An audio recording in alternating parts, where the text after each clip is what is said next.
तो last video में हम रिंग के बारे में देखे थे। रिंग का सेंटर मास क्या होता है? तो रिंग का सेंटर मास 2r/π होता है। सेमी सर्कुलर रिंग है तो, और उसका कुछ पोर्शन है तो उसका हम लोग यहाँ से निकाल सकते हैं r/π।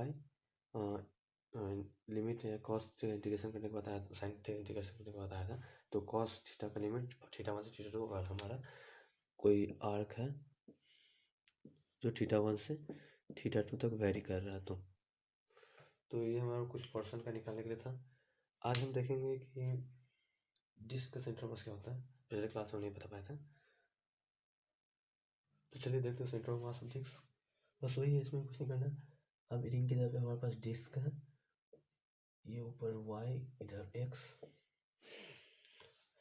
यहाँ पे हमें एलिमेंट लेना है तो कुछ भी एलिमेंट ले सकते हैं, लेकिन हल्का के लिए हम रिंग लेते हैं क्योंकि रिंग का ऑलरेडी हम निकाल चुके हैं सेंटर मास। तो हम x डिस्टेंस पे एक रिंग ले लेते हैं।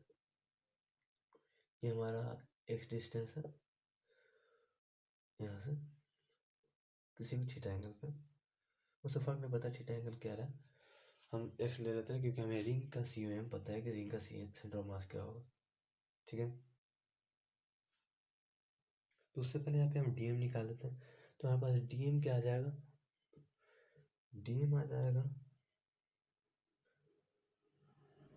2m/π r² into πx dx। ये कहाँ से आया? एलिमेंट मास हमारा क्या हो गया? मास ऑफ एलिमेंट, एलिमेंट का नहीं, ये तो एलिमेंट का ही है। यूनिट मास हमारे पास आ जाएगा m/πr²/2, तो 2 पर चला गया। ये हमारा यूनिट मास है। और एलिमेंट का साइज क्या है हमारे पास? πr, तो πr हमारा x है और थिकनेस dx। ये हमारा थिकनेस जो है वो dx है। तो ये यहाँ से हमारे पास DM आ गया, DM आ गया x। और इसका YCM हमें पता है, पिछले रिंग में हम रिंग का निकाले थे। YCM अगर x रिंग का रेडियस x है तो YCM हमारा क्या हो जाएगा? 2x/π, मतलब 2r/π। यहाँ से r यहाँ पे हमारे पास x है तो YCM हमारे पास 2x/π आ गया। तो यहाँ से हम डिस्क का YCM निकाल सकते हैं। अब यहाँ से हमारा डिस्क का YCM क्या हो जाएगा? 1/m इंटीग्रेशन ऑफ 0 से r। x कहाँ से वेरी कर रहा है? x में इंटीग्रेशन हो रहा है तो 0 से r dm इंटू 2x/π। अब यहाँ पे 1/m 0 से r dm हमारे पास क्या है? 2m/πr² into πx dx into 2x/π। ये हमारा है। यहाँ से क्या क्या कट रहा है? पाई कट जाएगा और हमारे पास आ जाएगा 1/m इंटीग्रेशन ऑफ 0 से r 4m/πr² x² dx। इसे अगर हम इंटीग्रेट करते हैं तो x² का क्या होता है? x³/3 और 4, तो 4m से m कट गया तो इसे छोड़ दीजिए। 4/πr²।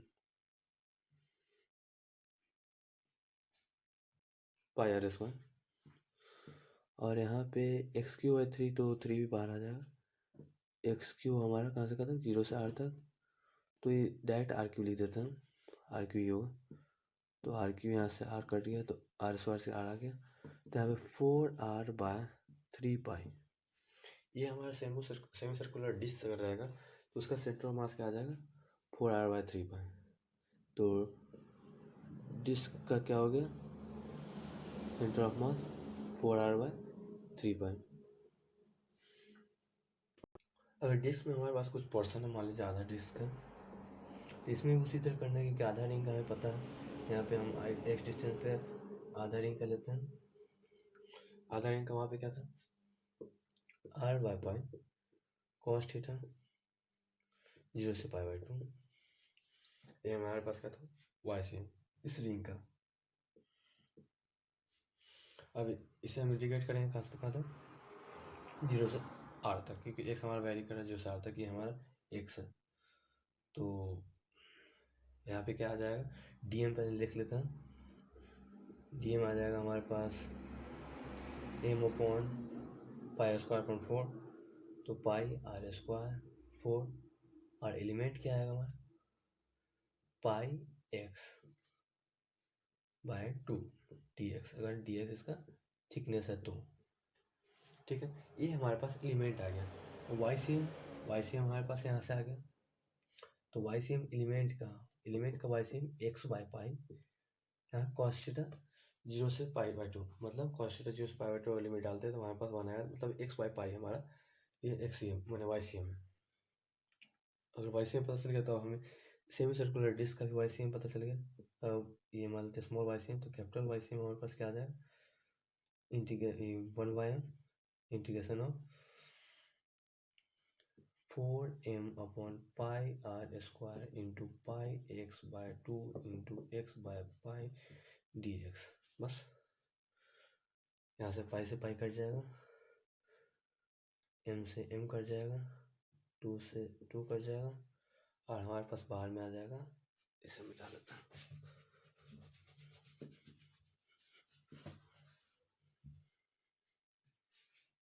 तो हमारे पास बाहर में आ जाएगा integration of 2x square D X upon pi R square. इसे हम इंटीग्रेट करते हैं तो 2 इंटू, अगर 0 से आर तक ही है, 2 into R cube by 3 pi R square, तो यहाँ पे आ जाएगा 2r बाय 3 पाई। ये हमारा सेमी क्वार्टर डिस्क का हो गया। इसी तरह हम कुछ पार्ट अगर है तो हम, जैसे मान लीजिए ये छोटा पार्ट का है, इतना मेरे पास नहीं दिया हुआ, ये θ1, ये θ2। उसी तरह हमें रिंग का पता है कि रिंग का क्या होगा, R by pi cos theta limit θ1 से θ2। रिंग का एलिमेंट निकाल के वहाँ से डीएम निकालेंगे, डीएम निकालने के बाद वाई सी एम निकालेंगे, वाई सी एम निकालने के बाद वही वाई सी M into D M upon total mass. Simple है, आप इससे किसी का भी निकाल सकते हैं। अभी हम डिस्क का देखें तो अब देख लेते हैं centre of mass of solid hemisphere, क्योंकि हेमिस्फीयर में हम लोग एलिमेंट जो है डिस्क लेते हैं। तो देख लेते हैं, यहाँ पे मान लेते हैं कि ये हमारा सॉलिड हेमिस्फीयर है, ठीक है, ये एक्स ये वाई, इसका हमें सेंटर ऑफ मास निकालना है। ये हमारा आर रेडियस का हेमिस्फीयर है, तो इसमें हमको एलिमेंट लेना है डिस्क, इसलिए हम डिस्क के बाद हम हेमिस्फीयर डायरेक्ट निकालना। तो हम यहाँ पे एलिमेंट हम डिस्क ले लेते हैं, डिस्क का जिसका हमारा रेडियस वेरी कर रहा है।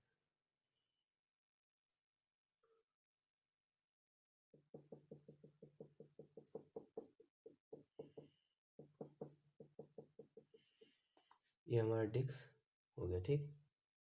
ये हमारा एलिमेंट है जो कि डी एक्स लेंथ का है, सॉरी ये वाई में है तो हम इसे डी वाई ले लेते हैं, कुछ भी ले सकते हैं लेकिन डी वाई सही रहेगा क्योंकि ये हमारा ऊपर वाई है, तो ये डी वाई है। उसके बाद इसका आर रेडियस आर कुछ भी होगा,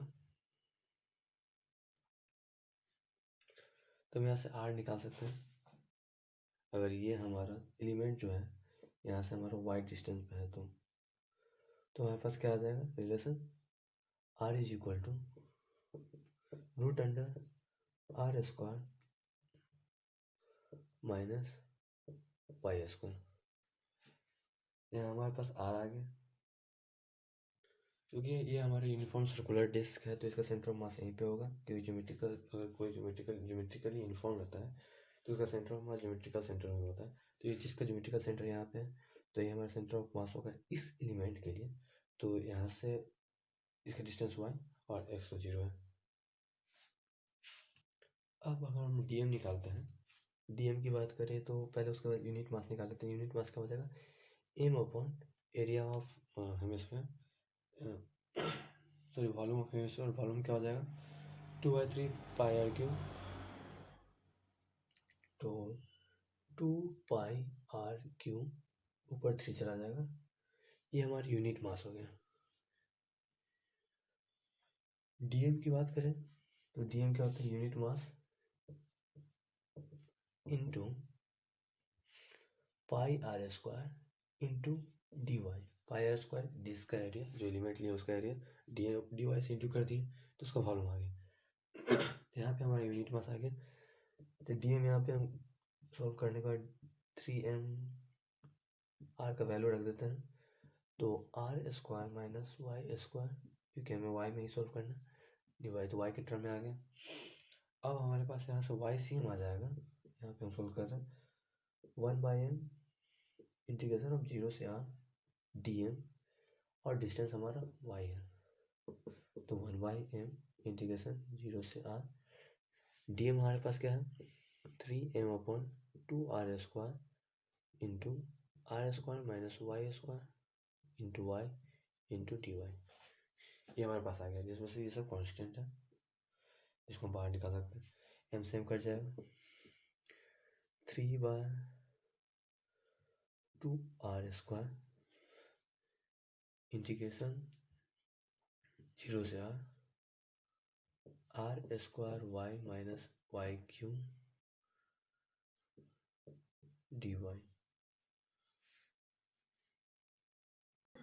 अब यहाँ से हम इंटीग्रेट अगर करते हैं तो 3/2r स्क्वायर, ये हमारा r square into Y square by 2 minus Y 4/4, 0 से r तक, 0 डालने से 0 हो जाएगा, तो 3/2r स्क्वायर, और r डालते हैं तो r4/2 minus r4/4।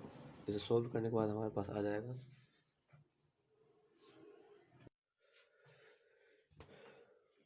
3/2 r square यहाँ पे नहीं होगा, ओ यहाँ पे r क्यू, यहाँ पे भी r क्यू,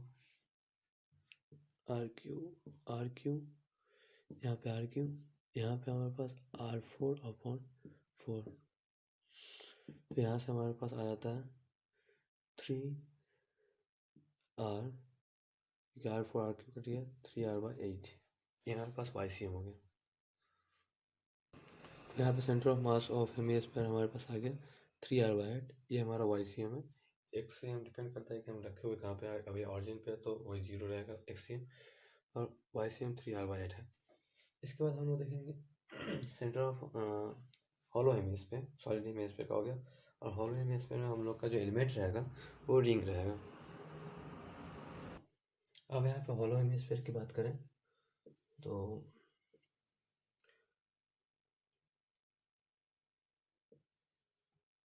हम जो एलिमेंट यहाँ पे लेंगे वो हमारा रिंग होगा। ये हमारा y, ये हमारा x, और ये हम थीटा एंगल पे एक एलिमेंट लेना डी थीटा का, पूरा रिंग, ठीक है।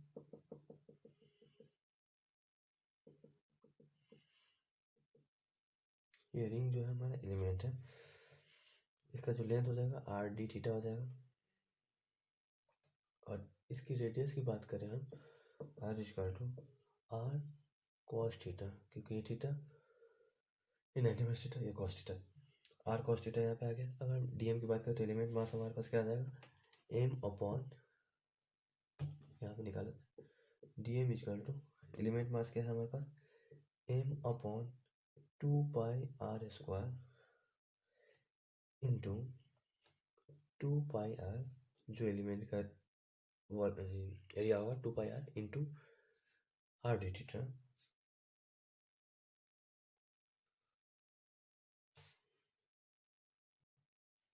टू बाई आर, रेडियस यहाँ पे आर नहीं है, छोटा छोटा वाला आर है, तो आर कॉस थीटा होगा, आर कॉस थीटा इंटू इसका वाइट कितना आर डी थीटा, तो ये हमारे पास टी एम हो गया। और वाई सी एम, तो यहाँ से वाई सी एम लिख सकते हैं, Y C M is equal to, क्योंकि सर्कुलर रिंग है तो ज्योमेट्रिकल, अगर यूनिफॉर्म है तो उसका सेंटर ज्योमेट्रिकल सेंटर ही होता है, तो इसका सेंटर भी, रिंग का एलिमेंट जो लिया है इसका सेंटर भी यहीं पे होगा, मतलब यही एक्सिस पे। वाई सी एम हमारे पास आ गया 1/m इंटीग्रेशन ऑफ 0 से π/2, क्योंकि यहाँ से यहाँ तक बस हम इंटीग्रेट करेंगे, यहाँ से लेके यहाँ तक उसे में पूरा कवर हो जाएगा, 0 से लेके π/2 तक इंटीग्रेट करूँ, d m into r sine theta. R sine theta, ये हमारा वाई सी एम है एलिमेंट का। यहाँ से हमारे पास आ जाएगा 1/m 0 से π/2 पुट कर देते हैं सब m/2 r square 2 r square cos theta D theta. इसको सोल्व करने के बाद हमारे पास आ जाता है r इंटीग्रेशन ऑफ π/2 से 0 तक sign theta into cos theta. r sine theta यहाँ पे हमारा वाई सी एम है, तो यहाँ से r स्क्वायर कट गया, 2 पाई कट गया, m से m कट जाएगा, तो बाहर में सिर्फ ये r आएगा बाहर में, तो r और अंदर में आ जाएगा हमारे पास sine theta into cos theta, sine theta into cos theta, यहाँ डी थीटा। और साइन थीटा कॉस थीटा तो अगर हम 2 ले लेते हैं तो साइन 2 थीटा हो जाएगा, तो यहाँ से हमारा r/2 साइन 2 थीटा का इंटीग्रेशन 0 से π/2 तक कीजिए, तो ये आ जाएगा हमारे पास 2r/2 sine 2 theta 2 cos 2 theta 2 बाहर कर दिया, ए cos 2 थीटा 0 से पाई, सॉरी हम इंटीग्रेशन कर रहे हैं, नीचे जाएगा,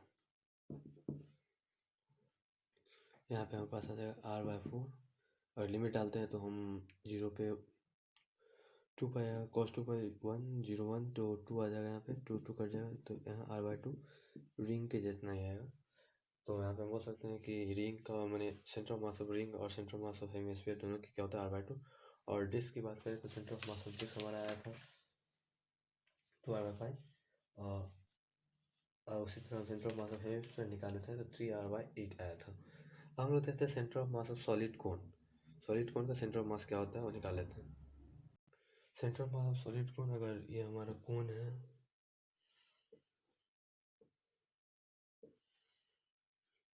जिसका हाइट दिया हुआ है h और रेडियस r हमें पता है, ये y और x इतना याद रखें। इसमें भी एलिमेंट हम लोग डिस्क की लेंगे, हम y डिस्टेंस पे एक डिस्क एलिमेंट कंसिडर कर लेते हैं जिसका लेंथ हमारा dy रहेगा, एलिमेंट का लेंथ dy है, ठीक है, y डिस्टेंस पे। तो ये tan थीटा, इसका रेडियस निकालना है तो हम tan थीटा का इस्तेमाल कर लेते हैं। tan थीटा यहाँ पे क्या है, और ये थीटा है तो रेशियो आप यूज कर सकते हैं। यहाँ पे आ जाएगा r/h - y is equal to capital R, ये हमारा r है, अपॉन h। यहाँ से हम r निकाल सकते हैं, r is equal to h - y r/h। उसके बाद हमें dm चाहिए, dm हमारे क्या हो जाएगा, यूनिट मास। यूनिट मास m/वॉल्यूम of cone 1/3 pi r square h, तो 1/3 पाई r स्क्वायर h, तो पाई r स्क्वायर h हो गया, ये हमारा यूनिट मास हो गया। इससे हम एलिमेंट का वॉल्यूम को इंटू करेंगे तो dm निकल जाएगा। एलिमेंट का वॉल्यूम क्या हो जाएगा, पाई r स्क्वायर, पाई r स्क्वायर हमारे पास क्या है, h - y r square upon h square. ये हमारे पास आगे एलिमेंट का वॉल्यूम इंटू dy। ये थोड़ा लेंदी प्रोसेस हो गया, हमको उल्टा बनाना चाहिए था, अच्छा कोई बात, दोनों सेम है। अब यहाँ पे हम देखें क्या क्या कटा है, तो पाई, उसके बाद यहाँ पे हमारे पास आ गया, और वाई सी एम डायरेक्ट हम निकालते हैं तो 1/m integration of 3m cut जाएगा बाद में, r स्क्वायर से r स्क्वायर भी कट रहा है यहाँ पे, तो हमारे पास ऊपर में आ जाएगा h माइनस वाई का square d y upon h cube. यहाँ से एम से एम कट जाएगा और एच क्यू को हम बाहर निकाले, 3/h³ बाहर आ गया और इसको हम तोड़ लेते हैं, h square plus y square minus 2hy d y. और हमारा इंटीग्रेशन कहाँ से कहाँ तक है, 0 से h तक, क्योंकि यहाँ से यहाँ तक हमें इंटीग्रेट करना, 0 से h तक। तो यहाँ पे हमारे पास 3/h³ h square into y plus y³/3 minus 2h y square upon 2, 0 से h तक। इसमें अगर हम लिमिट पुट करते हैं, ये HQ है, तो HQ प्लस यहाँ से हमारे पास आ जाएगा, y छूट गया था हमारा,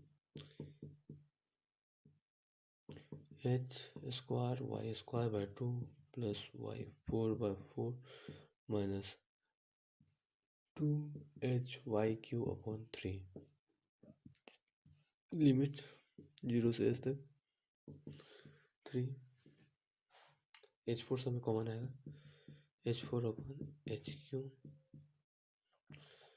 ये हमारे पास 1/2 प्लस 1/4 माइनस 2/3 ये आएगा। तो यहाँ से हमारे पास आ जाएगा 3h, ये आ जाएगा 12, 6, 9, 1/12 मतलब h/4, ये हमारे नीचे से आ गया। तो ऊपर से क्या डिस्टेंस आएगा, h अगर हम क्यूब से लेते हैं, ऊपर से लेते हैं, ये हमारा नीचे से h/4 आया है। अगर टोटल हाइट h है तो ये हमारा ऊपर का जो हाइट h है, h माइनस h/4 आ जाएगा हमारे पास 3h/4। तो डिपेंड करता है कि आप किधर से ले रहे हैं सेंटर ऑफ मास इसका। अगर हम नीचे से बेस से लेते हैं तो h/4 होता है कौन का सेंटर ऑफ मास। इसी तरह यहाँ पे हम कुछ जनरल बॉडी का सेंटर ऑफ मास निकाल लिया, बाकी का सेंटर मास वैसे ही इंटीग्रेट करके निकालना होगा। ऐसा बहुत सारा बॉडी है, किसका किसका निकालिए। जैसे हम लोग निकाले उसका समझ देख लेते हैं। अगर 2 मास है तो उसका सेंटर ऑफ मास हमारा क्या हो जाएगा, अगर हमारे पास 2 मास है, 2 पॉइंट है, m1 m2 डिस्टेंस r है, तो उसका सेंटर ऑफ मास हमारे पास क्या आएगा, या तो m2l upon m1 plus m2 या m1l upon m1 plus m2, depend करता है किधर से नाप रहे हैं। ये हमारा इस साइड से m2 की तरफ से है, ये हमारा m1 की तरफ से है डिस्टेंस। अगर हमारे पास रेक्टेंगल है तो ज्योमेट्रिकल है, तो उसका l/2 b/2 होता है। अगर हमारे पास रेक्टेंगल है, चाहे इससे का कुछ है, उसका सेंटर ऑफ मास हमें निकालना है। अगर ये हमारा l है, ये b है, तो सेंटर ऑफ मास हमारे पास आ जाएगा y b/2 x l/2। अगर हमारे पास कोण है तो कोण का हम निकाले अभी तुरंत,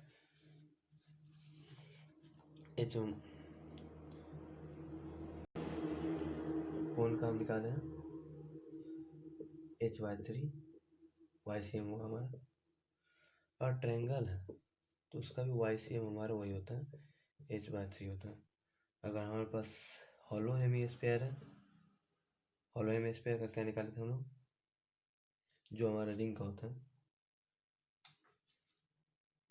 हॉलो हेमीस्फीयर का हमारे पास YCM आया था r/2, इसको हम रिंग की मदद से निकाले थे। और रिंग का हमारे पास आया था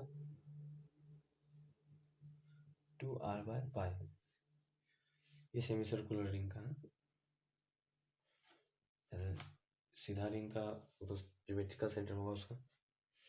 अगर हम सॉलिड हेमीस्फीयर की बात करें तो सॉलिड हेमीस्फीयर का YCM हमारे पास आया था 4r/3π। हॉलो कोण अगर हम निकालते हैं तो उसका h/3 आता है, और सॉलिड कोण निकालते हैं तो h/4 आता है। तो नेक्स्ट क्लास में हम लोग डिस्कस करेंगे मोमेंट ऑफ सेंटर ऑफ मास या कंजर्वेशन ऑफ मोमेंटम, जिसमें हम लोग मास कंजर्वेशन के बारे में पढ़ेंगे।